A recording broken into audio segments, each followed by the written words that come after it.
पिछली बार हमने देखा कि लेखक कह रहा है कि जब वो घर पर आया तो उसने क्या देखा कि मिनी के ऊपर क्या था, उसकी माँ उसे डांट रही थी क्योंकि उसके हाथ में 50 पैसे का सिक्का था। लेखक ने आकर उस मिनी को विपत्ति से बचाया, यानी माँ से बचाया, और खबर मिली कि काबुली वाले के पास मिनी की यह दूसरी मुलाकात नहीं थी। इस बीच करीब रोज़ ही आकर और पिस्ते बादाम की घूंस देकर उसे मिनी के छोटे से लोभी मन में अपने लिए काफ़ी जगह बना ली थी। लेखक कह रहे हैं कि उन्हें पता चला आज कि मिनी और काबुली वाले की कोई एक दिन की पहचान नहीं थी, यानी मुलाकात अब रोज़ होती थी। और मिनी छोटी थी, उसे छोटी मोटी चीज़ों का, बच्चों की तरह उसको भी लोभ था कुछ चीज़ों का। उस लोभ का फ़ायदा उठाता था काबुली वाला और उसे पिस्ते बादाम आदि देता था और उसके साथ काफ़ी बातचीत करता था। और इस तरह की बातें लेखक को पता चली। मैंने देखा इन दो दोस्तों के बीच हंसी मजाक की 2-4 बातें हर बार ही होती हैं। लेखक कह रहे कि मैंने देखा कि मिनी और काबुली वाले के बीच जो दोस्ती थी वो बड़ी ही अनोखी थी। दोनों हंसते बोलते और खेलते थे। लेखक का कहना यह है कि मिनी जो केवल मुझसे बात करती थी वो अब काबुली वाले से भी बात करती थी। रहमत को देखते ही मेरी लड़की हंसकर पूछती, काबुली वाले, ओ काबुली वाले, तुम्हारे उस थैले में क्या है? रहमत काबुली वाले का नाम था।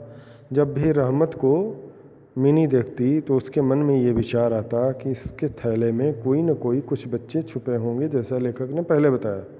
कर वो पूछती कि तुम्हारे इस थैले में क्या छुपा हुआ है? रहमत एक अनावश्यक बिंदु जोड़कर कहता, हाथी। रहमत जो है क्या कहता कि इसमें हाथी छुपा हुआ है, यानी मैंने इसमें हाथी छुपा रखा है। उन दोनों में एक बात और भी अक्सर होती। रहमत मिनी से कहता, खोखी तोमी सासुर बाड़ी क्यों जोबेना, यानी मुन्नी तुम ससुराल कभी मत जाना। क्यों, यानी कि दोनों के बीच में एक बात और भी होती। वो क्या बात थी कि हे तुम मिनी, तुम कभी भी ससुराल मत जाना, यानी ये बांग्ला की भाषा है। खोखी तेमी शाशुर बाड़ी क्यों जोबेना, यानी तुम ससुराल कभी मत जाना। रहमत काल्पनिक, काल्पनिक यानी जिसे कल्पना में बनाया गया हो, कल्पना में सृजित किया गया हो, वास्तविक रूप में वो ना हो। रहमत काल्पनिक ससुर के प्रति घूंसा दिखाकर कहता, हमारी ससुर के मारबे, हामी ससुर के मारबे, मैं ससुर को मारूंगा। कहता नकली काल्पनिक ससुर बना करके बोलता कि अगर तुम ससुराल जाओगी तो मैं इस मुक्के से तुम्हारे ससुर को मारूंगा। यह सुनकर मिनी ससुर नाम किसी अपरिचित प्राणी की दुर्दशा सोचकर खिलखिलाकर हंस पड़ती। मिनी को कुछ भी पता नहीं था कि ससुर क्या होता है, कैसा होता है। तो वो काबुली वाले की इस बात को सुनती और उसे लगता कि कोई एक अपरिचित प्राणी, यानी जो इसे वो नहीं जानती, वो एक प्राणी है और काबुली वाला उसे मारेगा तो उसकी क्या हालत होगी, ऐसा सोच करके वो ज़ोर से हंसने लगती थी। रहमत काबुली वाले पर मेरी पत्नी का मन पूरी तरह भरोसा नहीं कर पाता था। रहमत काबुली वाला जो था उस पर लेखक की पत्नी भरोसा नहीं करती थी। क्यों? उस पर मैं बराबर नज़र रखूं, इसके लिए वह बार बार मुझसे मिन्नतें करती थी। उसका कहना ये था कि काबुली वाले पर नज़र रखो मतलब देखते रहो कहीं वो हमारी बेटी के साथ कुछ ऊंच नीच न कर दे। मिन्नतें करना यानी प्रार्थना करना। मैं हंसकर उसकी शंका को टालता तो वह एक के बाद एक प्रश्न करती। लेखक कह रहा है कि मिनी अपनी पत्नी की बातों को सुनकर मुझे हंसी आती और मैं उससे इस बात से मना करता कि ऐसा कुछ नहीं है जैसा तुम सोच रही हो। काबुली वाला यानी रहमत एक अच्छा व्यक्ति है और वो मुन्नी के साथ यानी मिनी के साथ किसी भी प्रकार का कोई दुर्व्यवहार नहीं करेगा। इस बात को कहने से लेखक की पत्नी बहुत तरह के प्रश्न करती। जैसे क्या कभी किसी का बच्चा चोरी नहीं चला जाता? कहती क्या बच्चे को चोरी नहीं कर सकता? काबुली वाला मिनी को चोरी कर सकता है। काबुल देश में क्या गुलाम प्रथा नहीं है? करें काबुल में गुलामी की प्रथा नहीं है, यहाँ से ले जाकर के उसे गुलाम बना दिया जाए। एक लंबे चौड़े काबुली वाले के लिए एक छोटे से बच्चे को उठा ले जाना क्या बिल्कुल असंभव काम है।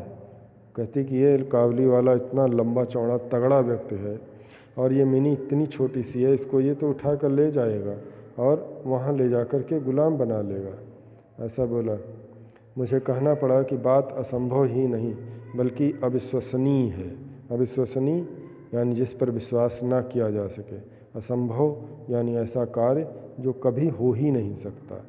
तो लेखक कह रहा है कि ये कार्य असंभव ही नहीं, अविश्वसनीय है, यानी जितना ये हो नहीं सकता उतना ही इस पर विश्वास भी नहीं किया जा सकता।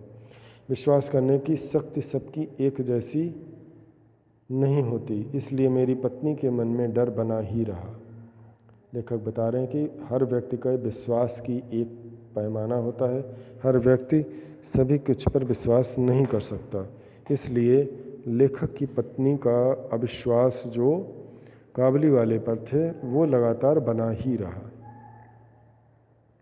इसलिए मेरी पत्नी का बना रहा। फिर भी बिना किसी गलती के रहमत को अपने घर पर आने के लिए मैं मना नहीं कर सका। लेखक कह रहे हैं कि मैं अपनी पत्नी के बार बार कहने के बाद भी मैं रहमत को अपने घर आने से रोक ना सका, यानी काबुली वाला लगातार आता ही रहा और लेखक उसको अपने घर में आने देता रहा। हर साल माघ के महीने में रहमत अपने देश जाता था। इन दोनों अपने लेन देन का हिसाब करने में वह व्यस्त रहता। लेखक कह रहे हैं कि माघ के महीने में काबुली वाला यानी रहमत अपने घर जाता था, अपने परिवार के पास, और माघ के महीने में वह हिसाब किताब लगाने में व्यस्त रहता, यानी किससे पैसे लेने हैं, किसके पैसे बचे हैं, पूरे बकाया को लेकर के वो घर की ओर जाता था। घर घर जाकर पैसा वसूलना पड़ता। फिर भी एक बार समय निकालकर वह मिनी से ज़रूर भेंट करने आता। लेखक बता रहे हैं कि काबुली वाला घर घर जा कर के पैसे मांगता, लोगों से पैसे लेता, पैसे ले करके उसे इकट्ठा करता और उसके बाद फिर भी एक पूरे दिन में थोड़ा समय निकाल करके मिनी से मिलने ज़रूर आता। देखने पर सच में तो लगता है जैसे दोनों के बीच कोई षड्यंत्र रचा जा रहा है। करें मिनी को और काबुली वाले को देख करके ऐसा फील होता था कि दोनों मिल करके कुछ षड्यंत्र कर रहे हैं। जिस दिन रहमत सुबह नहीं आ पाता उस दिन शाम को आता। करें रहमत प्रतिदिन आता, जिस दिन वह सुबह नहीं आ पाता वह निश्चित रूप से शाम को आता। सांझ के आधे अंधेरे में ढीले ढाले कुर्ते पजामे में झोला लटकाए काबुली वाले को देखकर वाकई मन में एक शंका सी हो जाती, पर जब मैं देखता कि मिनी काबुली वाले कहकर हंसती हंसती दौड़ती हुई आती है और दो दोस्त जिनकी उम्र में इतना अंतर था आपस में वही पुराना हंसी मजाक करते हैं, तो मेरा मन भी प्रसन्न हो उठता। लेखक कह रहे हैं कि जब शाम के समय काबुली वाला आता तो एक लंबा चौड़ा व्यक्ति ढीले ढाले कपड़े और उस पर कंधे पर लटका हुआ बैग झोला देख करके बड़ा अजीब सी फीलिंग आती, यानी कि मुझे भी काबुली वाले पर शक होता। परंतु जब दौड़ती हुई मिनी आती और उससे मीठे मीठे बातें करती तो मेरी जो शंका थी वो पूरी तरह से समाप्त हो जाती और मेरा मन उनके हंसी मजाक को सुनकर अत्यंत प्रसन्न हो जाता। एक दिन सुबह पढ़ाई के अपने छोटे से कमरे में बैठकर मैं अपनी किताब के प्रूफ देख रहा था। जाते जाते सर्दी कसकर पड़ रही थी। लेखक करें कि एक दिन मैं अपने पढ़ने वाले कमरे में बैठा था और मैं अपनी किताबों के प्रूफ चेक कर रहा था, यानी प्रूफ रीडिंग कर रहा था और सर्दियां जाने वाली थी, परंतु कड़ाके की सर्द पड़ रही थी। लोग ठंड से कांप रहे थे। खिड़की से धूप छनकर मेरे पैरों पर पड़ रही थी जो मुझे बहुत अच्छी लग रही थी। सुबह के शायद 8 बजे थे। इसी समय सड़क पर बड़े जोरों का शोरगुल सुनाई पड़ा। सुबह के लगभग 8 बज रहे थे और इसी समय सड़क पर जो शोरगुल सुनाई देना आरंभ हुआ। मैंने देखा हमारे रहमत को 2 सिपाही बांधकर ला रहे थे। लेखक कह रहे कि मैंने देखा काबली वाले को यानी रहमत को 2 सिपाही जंजीरों में बांधकर ले आ रहे थे। आप पिक्चर में देख सकते हैं, ये बना हुआ है। उनके पीछे पीछे उत्साही बच्चों की टोली चल रही थी। बच्चों को क्या पता ये क्या है। रहमत के पीछे पीछे यानी पुलिस वालों के पीछे पीछे ढेर सारे बच्चे लगे थे। रहमत के कपड़ों पर खून के छींटे थे और एक सिपाही के हाथ में खून से रंगा हुआ एक छुरा था। रहमत के शरीर पर यानी कुर्तों पर खून के छींटे पड़े हुए थे और एक सिपाही के हाथ में रंग खून से भरा हुआ छुरा था।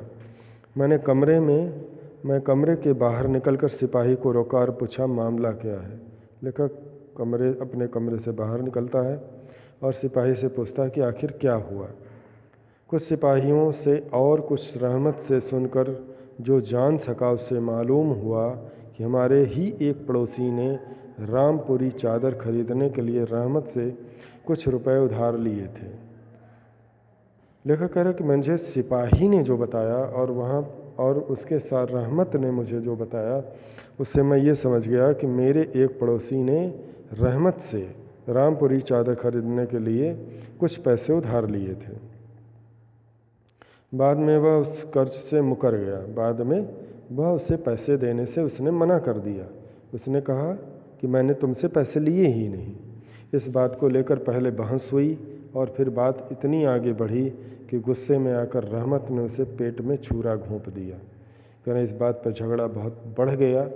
पहले तो दोनों में झगड़ा हुआ और बात इतनी बढ़ गई कि रहमत को बहुत गुस्सा आ गया और उसने अपना छुरा उस आदमी के पेट में घुसा दिया। रहमत उस झूठे को अश्लील गालियां दे रहा था। लेखक बता रहे हैं कि रहमत उस व्यक्ति को जिसने उधार लिया था रहमत से और उसका पैसा उसने वापस नहीं किया था, अश्लील यानी गंदी गंदी गालियां दे रहा था।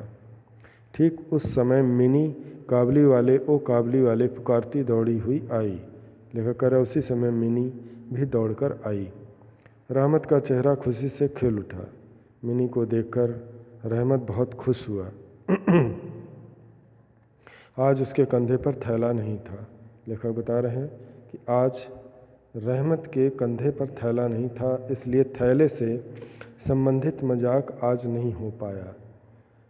मिनी रोज पर डे रहमत के थैले से संबंधित मजाक करती थी, परंतु आज थैला नहीं होने से वह मजाक न कर पाई। मिनी एक सांस में पूछ गई, तुम ससुराल जाओगे? मिनी ने बिना रुके ही उससे पूछा, क्या तुम ससुराल जाओगे? रहमत हंसकर बोला, वहीं जा रहा हूँ। रहमत जेल जा रहा था तो वह हंसकर बोला, हाँ वहीं जा रहा हूँ। पर तुरंत रहमत को लगा उसका यह जवाब मिनी को पसंद नहीं आया। रहमत समझ गया कि शायद मिनी को यह जवाब पसंद नहीं आएगा। तुरंत समझ गया, क्योंकि वो जब भी ये बात करता था कि तुम ससुराल जाओगी तो मैं तुम्हारे ससुर को मारूंगा, तो वो ये बात मिनी को भी पसंद नहीं आ सकती है। रहमत को ये बात समझ में आ गई तो उसने हाथ दिखाकर कहा, क्या करूं? ससुर को मारता पर हाथ जो बंधे हैं। मिनी को समझाते हुए रहमत ने कहा कि मेरे हाथ बंधे हुए हैं, वरना मैं पहले की तरह मुक्का दिखाकर बताता कि मैं उसे मारूंगा। गंभीर रूप से चोट पहुंचाने के अपराध में रहमत को कई साल तक कैद की सज़ा मिली। रहमत ने जो उसे चक्कू मारा था उसको गंभीर चोटें लगीं, जिससे उसे कई वर्षों तक जेल में रहना पड़ा। उसकी बात एक तरह से मैं भूल ही गया। लेखक करें काफ़ी समय गुजर गया, वो जेल में था और मैं भूल गया रहमत को कि काबली वाला भी कोई व्यक्ति था। जब हम अपने घरों में बैठ अपने रोज़ के कामों में दिन काटते रहते हैं, तब एक स्वतंत्र पहाड़ों का आदमी कैद खाने में किस तरह अपने दिन काट रहा होगा, यह मुझे याद भी नहीं आया। लेखक कह रहा, मैं अपने घर में स्वतंत्रतापूर्ण तरीके से आराम से था और मैंने एक बार भी नहीं सोचा कि वह जेल में बंद व्यक्ति की हालत कैसी होगी जो स्वतंत्र पहाड़ों पर रहने वाला आदमी है। फिर जैसे जैसे वह बड़ी होती गई फिर जैसे जैसे वह बड़ी होती गई एक एक करके उसकी सखियों की संख्या बढ़ती गई। लेखक कह रहे हैं कि मेरी मिनी बड़ी होती गई और उसके मित्रों की संख्या बढ़ती गई, यहाँ तक कि अब अपने पिता के लिखने के कमरे में अधिक नहीं आती थी। लेखक कह रहे हैं कि मिनी अब मेरे कमरे में भी अधिक नहीं आती थी। मैंने तो एक तरह से उससे छुट्टी ही कर ली थी, यानी मैंने अब एक तरह से उससे छुटकारा ही पा लिया था, यानी अब मैं उसकी बातों को न तो सुनता था और वो न सुनाने आती थी। कई साल बीत गए, एक और शरद आया। शरद मतलब ठंडी। लेखक कह रहे हैं कई वर्ष गुजर गए, एक और ठंड गुजर गई, मेरी मिनी की शादी पक्की हो गई। लेखक कह रहे हैं मिनी जो मेरी बेटी थी उसका विवाह तय हो गया। दशहरे की छुट्टियों में उसकी शादी होने वाली थी। दशहरे की छुट्टियों में उसकी शादी होने वाली थी। मेरे घर की आनंदमयी अपने पिता का घर अंधकार कर अपने पति के घर जाने वाली थी। लेखक कह रहे हैं कि मेरे घर को आनंद से भर देने वाली मिनी मेरी बेटी मेरे घर को यानी अपने पिता के घर को अंधकारों से भर देगी, यानी वो वहाँ से चली जाएगी तो उस घर की रोशनी ख़त्म हो जाएगी। अब वो अपने ससुराल यानी अपने पति के घर को क्या करेगी, रोशन करेगी, ऐसा लेखक कह रहे हैं। इसके आगे की कहानी हम लोग अगले वीडियो में देखेंगे।